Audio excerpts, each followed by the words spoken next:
Hello, Hack in the Box. Here we are from St. Petersburg. My name is Gleb, and my day job is penetration testing, and I do it for a while. Hello, my name is Ilia, and I have been working as a security researcher for 4 years. Today we are going to talk about acquiring bank infrastructure. We will tell about main components such as acquiring host, point of sales, terminals, network protocols, and also about a few interesting things whose security hasn't been researched well enough before.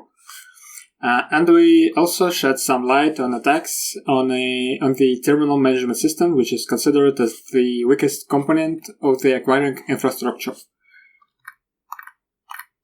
To get the ball rolling, let's take a look at what a typical acquiring infrastructure consists of.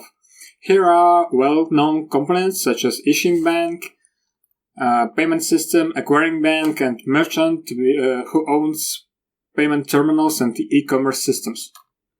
We will talk about such common case as online transactions. Transactions from merchant goes through acquiring infrastructure, then through payment system, and finally to the issuer, and response from the issuer goes back through this chain. Every transaction from merchant gets on the acquiring host. It is the main transaction gateway. Also, there is a secret component which is not involved in the payment flow, but the role it plays is important. It is the terminal management system, also TMS. As the name implies, TMS provides a management over payment terminal network, and every terminal usually connects to TMS for updates and transferring log files. Acquiring host is acting like a front gateway, and every transaction goes through it, from sales points to issuers directly or with help of payment systems. Usually, it's a complex high-load system that processes thousands of transactions per hour. Generally, there are three types of transactions in HITB: contact chip, contactless chip over NFC, contactless mag stripe that emulates magnetic stripe swipe over NFC, and of course legacy magnetic stripe. ISO 8583, what is that? It's a special protocol designed to serve financial messages between banks. It also can be used for communication of terminals or ATMs. Created back more than 30 years ago, it's still in active use in nowadays payment systems. There are three versions and countless dialects from different vendors. Base structure of ISO 83 message is shown below. First field is a message type ID or MTI. 4-digit code describes a version of used protocol. It purports class that can be financial message used for purchase or, for example, reversal message or for partial or full refund. Next digit is message type, for example, request or response. And last digit defines direction of acquiring bank to issuing bank or vice versa. Following field is a bit mask that represents the existence of data fields in the message. Here is an example of a request made during contactless payment. Here we can see a MTI set to 200. That means that was a purchase operation. Next is the expanded primary bit mask, where every bit indicates which data field are used in the message below. It's a quite typical field set for this kind of transactions. Next is bit mask. Next to bit mask, there are data elements. Here, for example, we can see a card number, purchase amount, timestamps, and ICC data field that contains information that comes from a card and then transferred to the issuer. Also, message certification code field is present here. In the response message, you can notice that MTI is set to 210.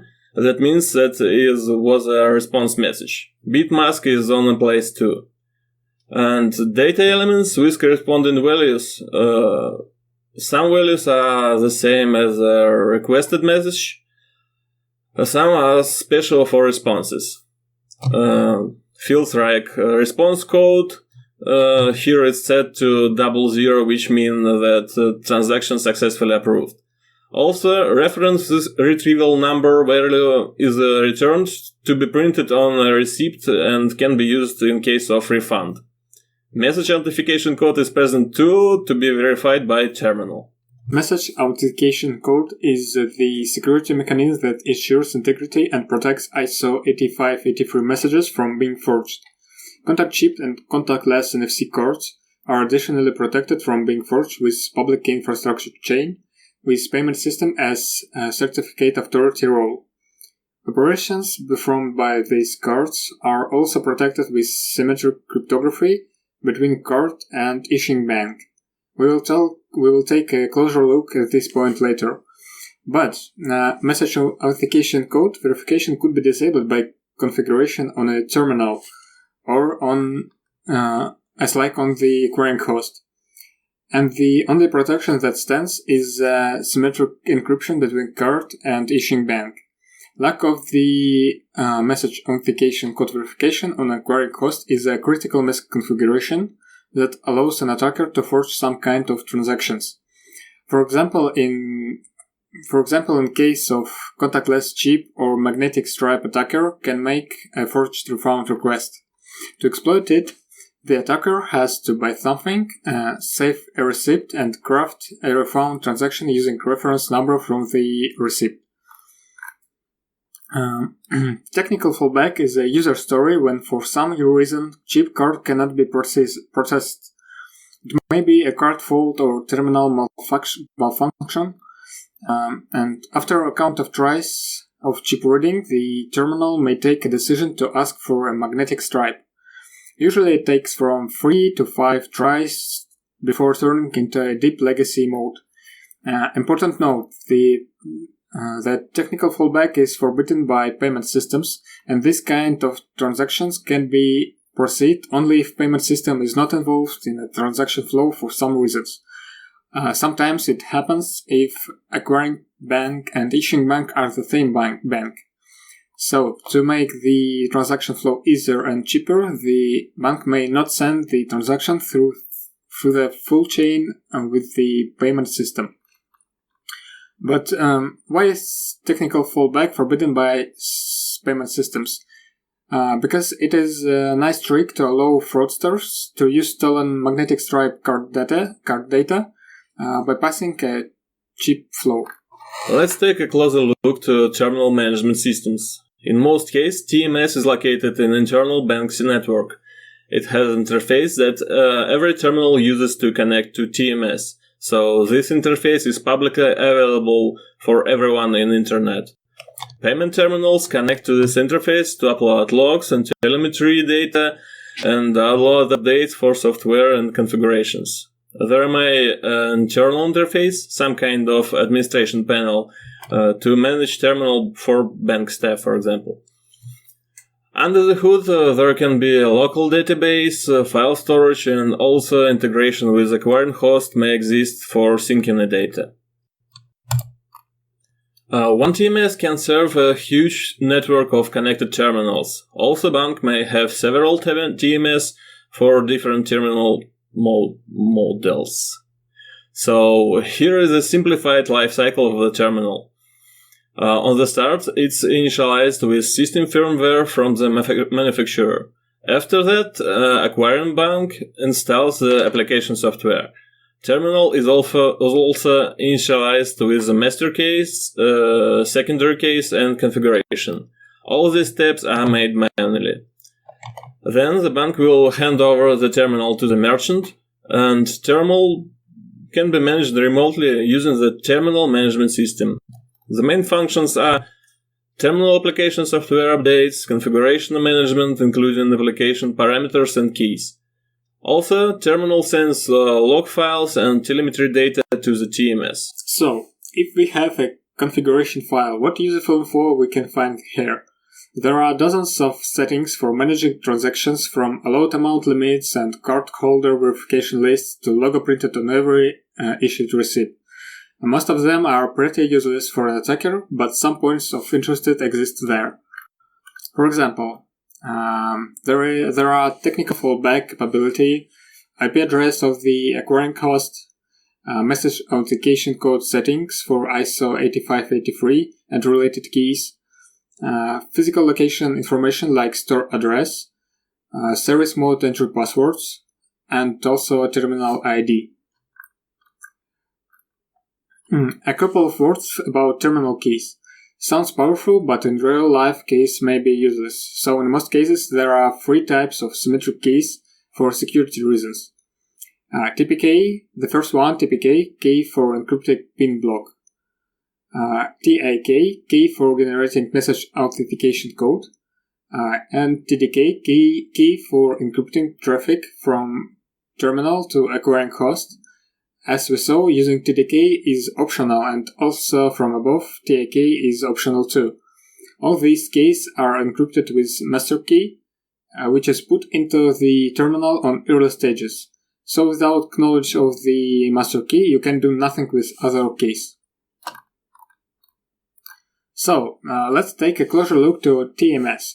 We have explored 3 different TMS servers and their protocols. All vulnerabilities we found were submitted to vendors more than a year ago, and they were fixed. 2 out of 3 protocols were custom file-based protocols, and one was HTTP API. All these protocols support channel encryption with TLS, but in real life we discovered that these protocols don't use TLS despite the fact that they supported. HTTP-based protocol even use TLS, but where anything that can go wrong will go wrong. Self-signed certificate or disabled certificate were fine. Let's have a closer look at protocols and vulnerabilities. We named our vendors Alpha, Bravo, and Charlie to not disclose real vendor names. So first TMS was HTTP API as a protocol for interacting with TMS. TLS was used, but with self-signed certificate, so terminal was not able to verify it properly. Because of useless of TLS, we were able to carry out man-in-the-middle attack and explore the API. As a result, we found typical web application and typical web vulnerabilities which allow us to totally compromise TMS. They were directory index listening and bunch of SQL injections which could be upgraded to file read and remote code execution. Directory index enables us to obtain executable .NET binaries and analyze them thoroughly. Next is a classic error-based SQL injection with Microsoft SQL Server on back. Using information received from decompiled binaries and SQL injection capabilities, we were able to read files from the file system as shown below. So what about upgrading SQL injection to RCE using XP CMD shell, you ask? Yes, it's right here, of course. Long story short, this one was totally compromised. We were able to intercept traffic between terminal and TMS, download any files anywhere, any files can be modified and overwritten, execute code, and also expand our attack on internal services. Next vendor is Bravo. This one uses a custom file-based protocol with TLS capabilities, but TLS was disabled. Thanks to the lack of TLS, we were able to carry out man-in-the-middle attack on terminal again to explore the protocol. TMS server was deployed on the Windows operation system. During the assessment, we have discovered a few vulnerabilities like arbitrary file reading and writing, and the possibility to get remote code execution with a high privilege account. Here you can see a traffic sample between terminal and TMS. As you can see, the first one is an initial request followed by acknowledgement response. On the second one, one file is requested by its name. Brief analysis of binary protocol showed us a simple tag-len value structure, TLV structure, of request packets. All packets are one big TLV with other encapsulated small TLVs. First byte is a tag that never changes and followed by full packet len. Next is a bunch of small TLVs with the same structure but now tag changes.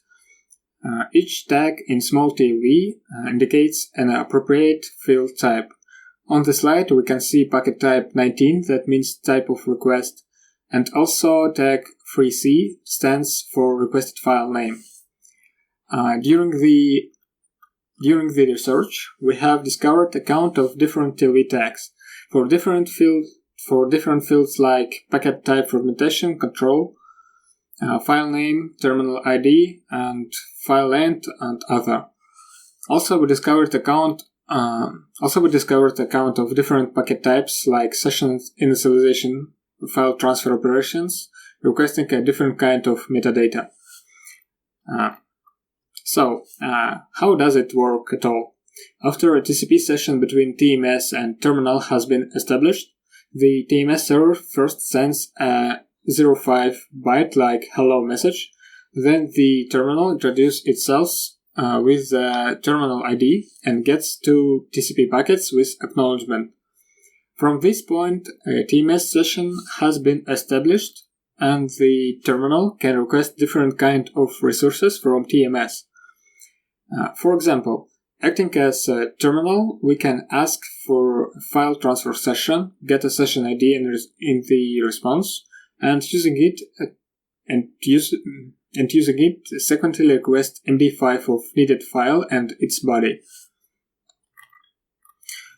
On the back, TMS stores all data for terminals in directories. Each terminal has a personal home folder named with a terminal ID that contains files available for downloading with fixed file names. Not a surprise that if you can control a file name, you may also get any file with path traversal technique. That's what happened this time. We developed an exploit which could read any files from the TMS file system and write any files to any location, including overwriting files. Here is an example of arbitrary file reading from the TMS server. File upload functionality was almost equal to file reading, and we were able to write and rewrite any file on the server. Also, the TMS service on the back was launched with anti-authority system privileges. Finally, yet another TMS has been totally compromised with a bunch of vulnerabilities like man-in-the-middle attack, arbitrary file operations, possibility to get remote code execution by overwriting executable binaries or dynamic libraries. All of these gives a great opportunity of expanding attack on internal services to the attacker. The next one is vendor Charlie. It's similar to Brave with the same custom by file-based protocol and disabled TLS by default. Thanks again, we carried out a man-in-the-middle attack to explore a protocol. TMS server was deployed over the Windows, and arbitrary file operations and high privilege escalation level were in place. Here we can see yet another binary protocol that encapsulates the request body in base 64 encoding, while the decoded messages are very similar to well-known HTTP requests. A closer look gives us a leading magic byte 01 followed by a group of 3 bytes that contains a tag at first 5 bits and then 10 bits length and 8-bit checksum. Wherein length field is stuffed with 0 bit on its 4 position. We have no idea why it's here and why it's 4, so we call it bit shift of chaos. Next is base 64 encoded data with HTTP-like method and HTTP-like URI with get parameters like file name, offset, and type. And the message body ends with CRC16 checksum. Here's an example of revealed tags or packet types on the slide. Session control and file operations. Used message similar to HTTP, as you can see, head for getting metadata and get and post for file transfer. So, how does it work? Hello packets from terminal contains a terminal ID and server authenticates it. Then terminal is able to make requests. For example, request a file, metadata, or file data, or upload a file. Similar to browse logic, Charlie TMS has the same directory structure. Each terminal has a directory named with terminal ID. And exactly like Bravo, Charlie was also vulnerable to path traversal. And again, we could control file name in both reading and writing operations. So we just developed yet another exploit for it. Here you can see an example of arbitrary file reading with discovered vulnerability.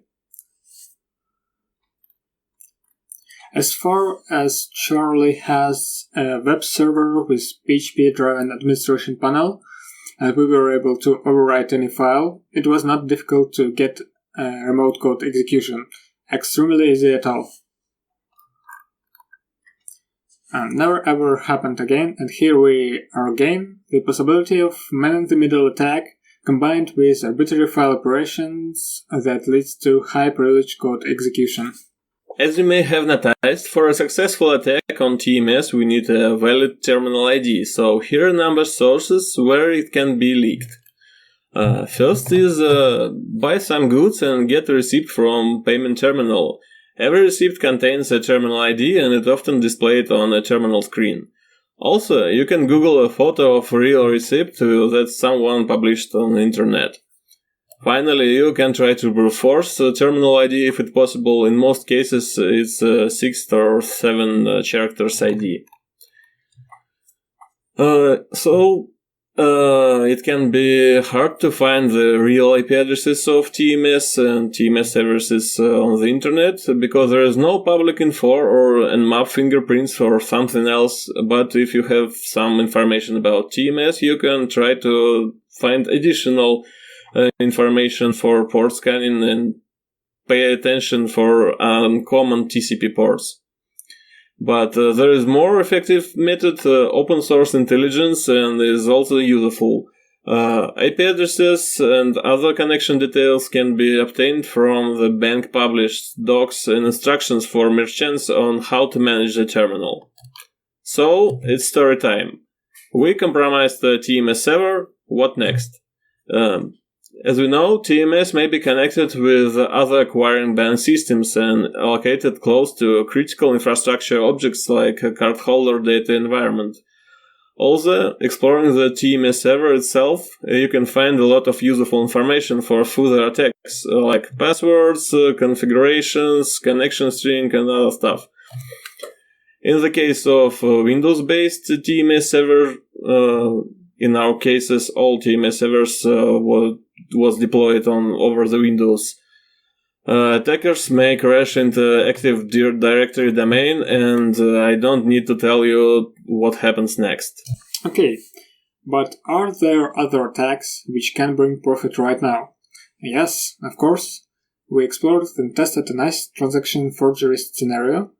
At the start point, we need to know terminal ID, physical location of terminal, and we have to be able to modify configuration of the terminal. There are 2 different first stages for it, all of them connected with modifying configuration in 2 different ways. In the first one, we hacked the TMS server, got remote code execution there, and got configuration of one of the terminals. Next, we got all information about terminal and modified configuration. We set the IP address of our controlled server as acquiring host IP address. We enabled the technical fallback. Also, we could enable contactless max stripe mode or contactless chip mode. Then we also disabled message authentication code protection. Another way is to carry out the man-in-the-middle attack on a terminal if it's possible, and do the same with configuration. But in our experience, it is hard to find available Wi-Fi with terminals. Most terminals work with mobile networks, but anyway, it is possible. After a while, configuration of the target terminal was updated, to our modified configuration. And now the terminal considered that our server is the real acquiring host, and it sent all ISO 8583 messages to our IP address. On our side, we were able to proxy all transactions directly to acquiring host. Now, after we got control over ISO 8583 messages, we forced one kind of transaction on the terminal. Magnetic stripe with using technical fallback, contactless magnetic stripe or contactless chip mode. And on our server, we received these transactions with our card number and sent back the response with approve. Terminal received this response and without verifying message authentication code, approved the transaction. So this attack scenario on a terminal can be carried out remotely without physical access to the terminal, of course, except moment of payment. There is one moment we told that we can forge 3 types of transactions, but why? What happened with traditional chip transactions? Remember, there are a few types of transactions on EMV. Contact chip, contactless chip over NFC, contactless mag stripe that emulates magnetic stripe over NFC, and legacy contact magnetic stripe. 3 or 4 of these responses or transactions can be forged, but chip isn't, because during chip transactions there is the additional notification of response by card. Let's take a little look at the chip transaction flow. There are a huge amount of requests between card and the terminal during the chip transaction, but we need only 3 things. The first one is the fact that the terminal authenticates cards using its certificate. This certificate is signed by acquiring bank certificate, which is signed by the payment system certificate authority, which is stored in the terminal. So, the public key infrastructure is here. That's why we can't prepare a special card for forging transactions. We are not able to forge the certificate. The second, during an online transaction, card generates application request cryptogram named ARQC.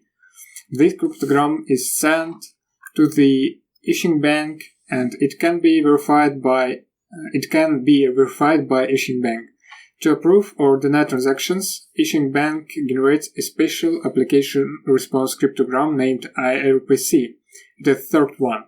So, on this step, the response from the acquiring host contains a special cryptogram which can be forged.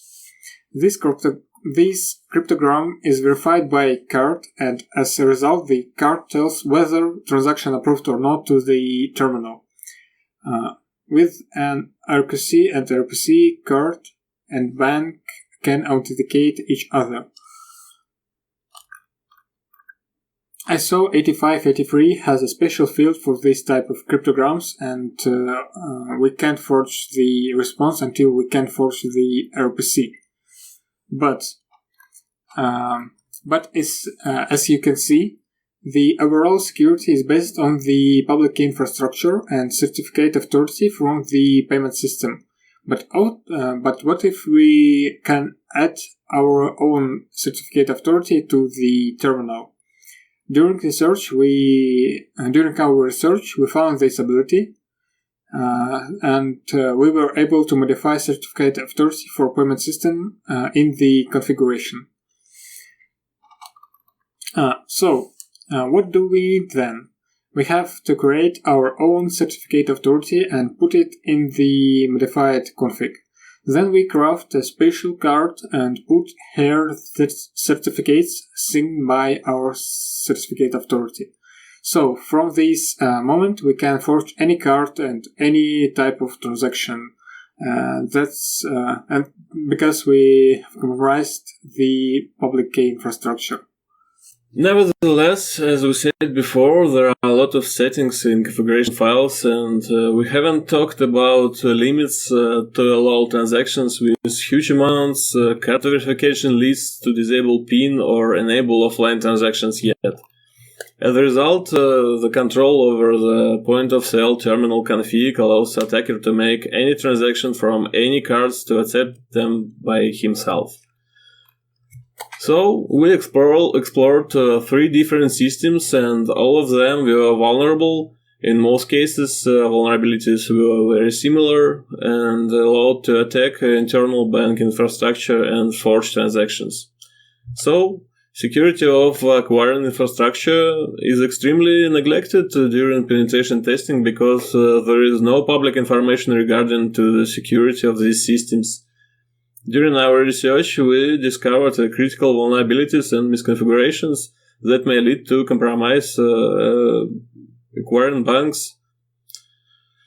All of these vulnerabilities can be exploited remotely. Well,